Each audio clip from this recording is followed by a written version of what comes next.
नमस्कार दोस्तों, स्वागत है आपका दिया भजन भक्ति पर। आज हम बात करेंगे एक ऐसे पर्व की जो अच्छाई की बुराई पर जीत का प्रतीक है। यह पर्व है दशहरा या विजयदशमी। आइए जानते हैं इसका महत्व, पूजा विधि और वह पौराणिक कथा जो हमें जीवन का असली संदेश देती है। दशहरा हर साल आश्विन माह की शुक्ल पक्ष की दशमी तिथि को मनाया जाता है। नवरात्रि के 9 दिनों की साधना के बाद 10वें दिन यह पर्व आता है। यह दिन अच्छाई की बुराई पर विजय, सत्य की असत्य पर जीत और धर्म की अधर्म पर विजय का प्रतीक है। भारत ही नहीं, नेपाल और अन्य देशों में भी इसे बड़े उत्साह से मनाया जाता है। दशहरे के दिन घरों और मंदिरों में विशेष पूजा की जाती है।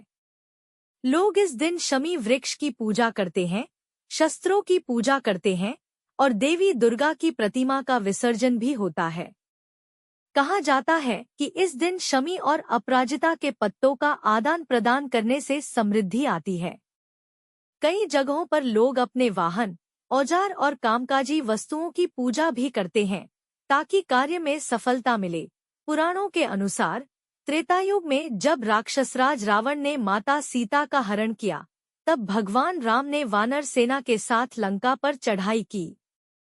राम और रावण के बीच भयंकर युद्ध हुआ। नवरात्रि के 9 दिनों तक माता दुर्गा की उपासना करने के बाद 10वें दिन भगवान राम ने रावण का वध कर दिया। इसी कारण इस दिन को विजयदशमी कहा जाता है, यानी विजय का दिन। भारत भर में इस दिन रावण दहन किया जाता है। रावण के साथ मेघनाद और कुंभकर्ण की विशालकाय प्रतिमाएं बनाई जाती हैं और जलाकर यह संदेश दिया जाता है कि चाहे बुराई कितनी भी शक्तिशाली क्यों न हो, अंत में जीत अच्छाई की ही होती है। दशहरा हमें सिखाता है कि बुराई चाहे कितनी भी ताकतवर क्यों न हो, अंततः उसका नाश निश्चित है।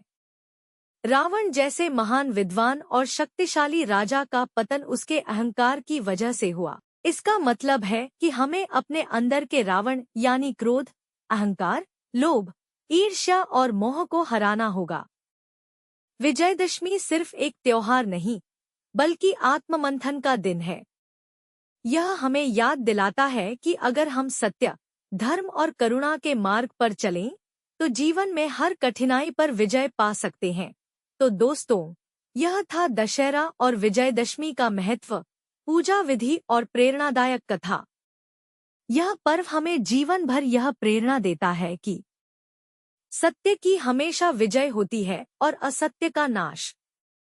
अगर आपको यह वीडियो अच्छा लगा हो, तो इसे लाइक करें, शेयर करें और सब्सक्राइब करना न भूलें। आप सभी को विजयदशमी की हार्दिक शुभकामनाएं।